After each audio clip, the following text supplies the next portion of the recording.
Hi everyone, it's Genevieve. And Amaya, here with Darin High School's new principal, Mr. Ricciotti. So we recently sent out a Google form to all of Darin's students asking if they had any questions for you. So we'll get into some of those later, but for now, why don't you just tell us a little bit about yourself and your background? All right, well, first of all, thank you for having me on, and the initial podcast of the year, so I feel sort of special. I appreciate it. So my background, I'm excited to be here at Darin. My background is that I graduated from Michiana Valley High School in 1994, and I went to Lock Haven University, where I earned a degree in secondary education and social studies. And then from there, I went back to Michiana Valley and started teaching and coaching there in 2000. So from 2000 to 2020, I taught social studies. I taught all seniors. And then in 2020, the actual day that we were excused from school because of COVID, I didn't know that was my last day in the classroom.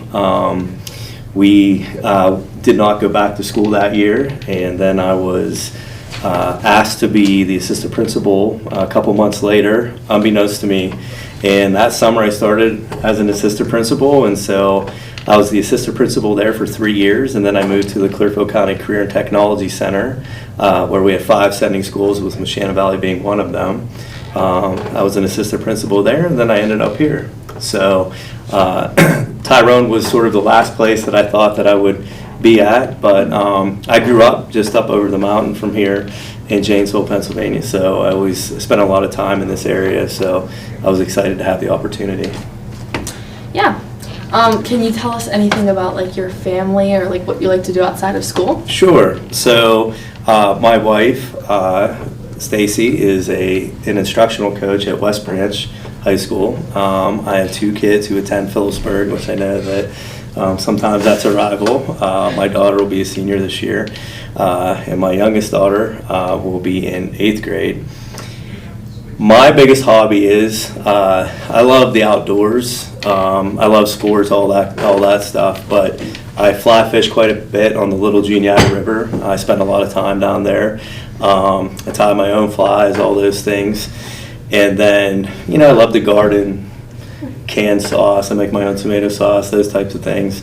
But anything active like that, that's something I'm a big part of in my life. Anything I can do.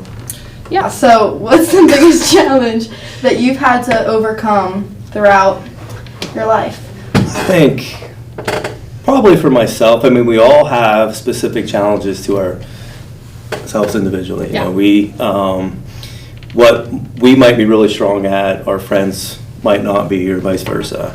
I think the biggest thing for me is learning the confidence to do the job as being an administrator, as being a teacher, as being a coach, being a parent, and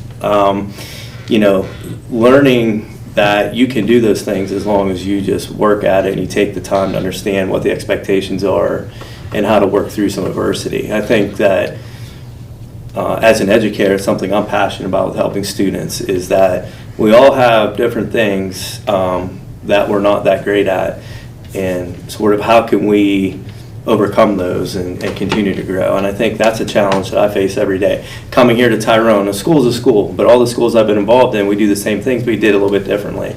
And so here you have a different culture, that kind of thing. Every single student in this building, teacher, secretary, custodian, cafeteria worker, paraprofessional, is that number one, we all matter. You matter, everybody does. And knowing that you have a place. And to be successful, I think you have to understand. So if you think of yourself as a student, is that when your teachers are teaching you, or your coach is coaching you, or your band instructor is working on some things, whatever it might be, is that they're trying to help you. They're not hollering at you. To be teachable, to be coachable, I think that if you do those things, you will overcome whatever's in front of you. I think that too many times in today's society, we live in the world of social media and instant gratification, that kind of stuff. It doesn't always work that way. And if you want to be successful, you have to know that, sometimes failing is what allows you to grow. I mean, and knowing that you matter, knowing that just because you failed doesn't mean that you're not going to be successful. Today's our first podcast here, right? I mean, there's going to be good things and bad things of it. That's okay. You know, I want everybody to understand that for you to be successful, you have to put yourself in the arena, so to speak. You know, when people are criticizing others, are they doing that? Are they out there trying? You're going to fail, but that's how you grow. And I've learned that, you know, there's been a lot of things I started here at the beginning of July that everybody's been super supportive of me. And that's the other thing. You want to be successful, help somebody else out and just see how that helps you grow. And I think that when you do those things, not only is that satisfying to you, but it really helps build up what people think of you and help you along the way too. Because we all need support sometimes. So this is a question from 10th grader Cooper Spicer. He wants to know what made you want to be a principal. That's a great question because that was not any part of my intention. If you would have asked me when I started my teaching career to be a principal, I'd be like, no way. And I've had some past administrators that encouraged me to go into that. I'm like, no, I never want to be an administrator. I want to have my summers off, you know, that type of thing. But I think what happened was that I learned that it's what I just said. It was okay to fail. So there were different things in my classroom teaching that I took on. So I went from just having all seniors and teaching Gov Econ and psychology to teaching AP US history. So there's training that goes with that, and there's a lot of rigor that goes with that, or a dual enrollment class, that type of thing. So that was a growth part for me as a teacher. And when that sort of ignited something in me that I wanted to be a big factor in the school doing well, students doing well, teachers doing well. I like to help people and be of service to people. It sort of fits my personality. And that sort of led me into, I started a master's program. I have a master's of educational technology. And during that program, I got into an administrative degree. And I got that from IUP. And I only did that to sort of help with the instructional coaching piece because I love working with other teachers also. And that's what got me into administration. I thought I could be an administrator and do the same thing, but also help students at the same time. So that's sort of how I got to the route of being a principal. Yeah, so kind of like along that as well, do you have a specific vision for Tyrone? Like what are your steps next to move Tyrone in the way you want it? I think that it's not about what I want. It's about what we as a group, as a team, as a school want. And that includes all of the stakeholders, so to speak, in the district. That's the students, that's the teachers, the administration, that's the parents, the school board. You know, what are we doing to help grow our student body? What challenges do we have? That happens all the time. Society changes, culture changes. My vision is for what I really want us to do. I think for you to be successful, and I think teaching is the most important job in the world. I'm biased, but the reason I say that is, you know, doctors are very important, engineers.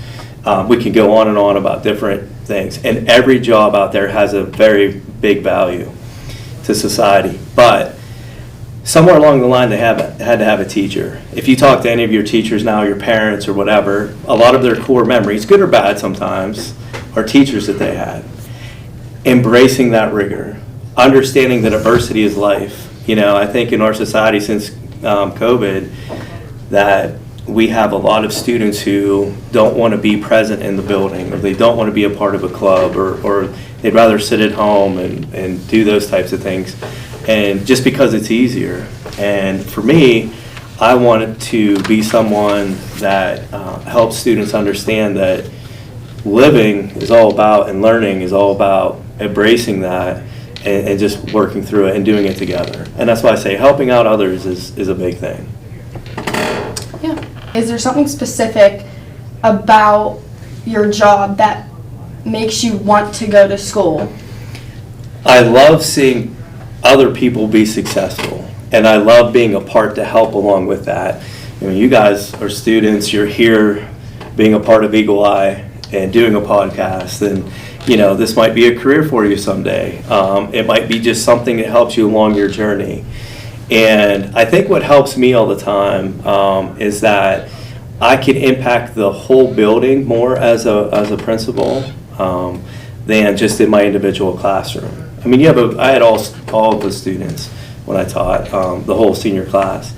But I think that's the thing that I really enjoy doing is, I love creating an environment where people can grow. That's sort of why I became a teacher. Like anybody that's a teacher, that's what they do. I mean, yeah, you hear people, I have the summers off or whatever. Well, you have 9 months of 5 days a week putting on a performance.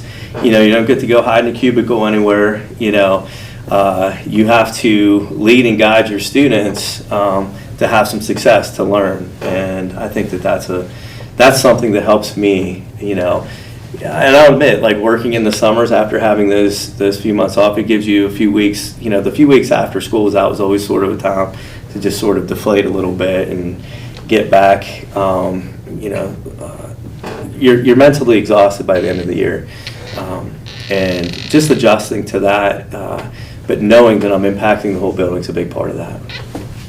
This one's from another student. Her name's Megan. She asked, if you could change one thing about Tyrone, what would you change? I'll be honest with you right now, my goal is not to change anything. My goal is to take what we have and listen to everybody involved. I spent a lot of time listening to our teachers since I've been here. I want to listen to the students about what it is that you think could help. Sometimes change is good, and there are some things that I'm seeing that we might go down a different path, still doing the same thing. But I don't want to come in. Tyrone's a community that has a lot of pride. You drive through Tyrone on any weekend, there's something going on in the community. There's a parade, there's some other event happening. And that's something that I think that is really good. So I'm not about just changing anything just to change. It's not the best way to do it. Yeah. So moving away from the more serious topics, we have a couple fun questions for you. So the first one is, if you could pick a superpower to have, what would it be and why? I could pick a superpower. Wow, that's a good one. I don't know. What would yours be? Probably teleportation. Okay. That way, wake up, and I could wake up at 7:45, get right to school. And not be late and have Mr. Rhodes hollering at you. Yeah. Okay. Man, I don't know what mine would be. That's a good one for me. Geez, I'm trying to think of all the different movies I grew up watching. I do like the one to be able to teleport yourself somewhere, because there's times in my job, before I came up here, I had to be in the cafeteria. I had 2 emails that had to be done before I came up here because they needed to be out.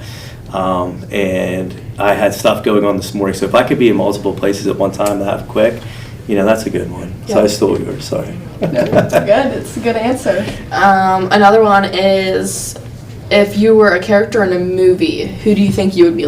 What celebrity or movie character do you think resembles your personality? I'm pretty laid back and quiet, so I don't know, anybody that's sort of a strong silent type. I've never been one to really think that I have to have everybody know that I'm the smartest guy in the room and whatever. I'm the least intimidating guy when I walk in the room, but I try to deal with things directly. I always say that. So any character that would represent that, I think, in a movie, I'd be good with. So what's something you're passionate about that most people would not expect?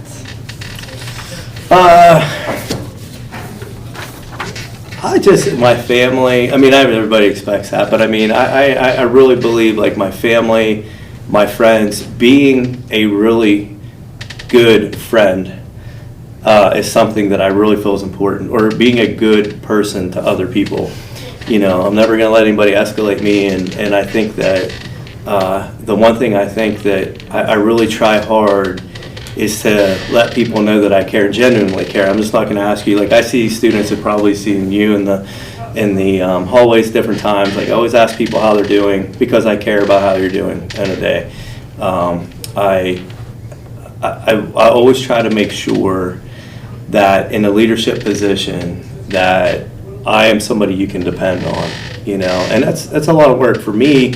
I am laid back. I would be considered, if I took a personality test right now, I'd have the characteristic come back that I'm introverted, meaning like I'm not the loudest guy in the room. You probably wouldn't even know I was in the room or whatever, but being out in the hallway, having to be social all the time, like those are not challenges, but it takes effort for me to do that. But I want people to know that I care about how they're doing. I want students to know, the teachers to know, and I want us to be successful as a team.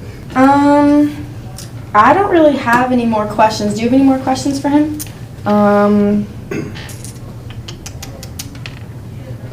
Regan Owlett, she's a freshman, asked what your favorite thing that our school offers for students is. Let's see here. First of all, the one thing I will say about Tyrone is that, Tyrone's a bigger school than I came from. It's not as big as some schools in the surrounding area, but there are a lot of different things. So I love the CTE world. I love the fact that our students have the opportunity not only here in-house, but also to be able to go to Altoona. I love the fact that we have an ag program, the band, the chorus, the different sports teams that we have, and all the different clubs, and also some of the supports that we have for everyone. I think that that's a really good thing that not all schools this size have. And that was one of the reasons why I applied here, is because I knew that there was a lot of that going on. I know you mentioned earlier that you coached at your old school. What sport did you coach? So I was the boys varsity basketball coach for 10 years, and I also was an assistant football coach for a while. Yeah. Could you ever see yourself doing that for Tyrone, or you want to stay in the principal role? Nah, I'll talk to Mr. Rhodes about it in the morning. We talk about what's going on there, but I would love to, but I just really don't have the time. Yeah. That I would like to dedicate to that. Yeah. Appreciate the time. Yes. Thank you. All right.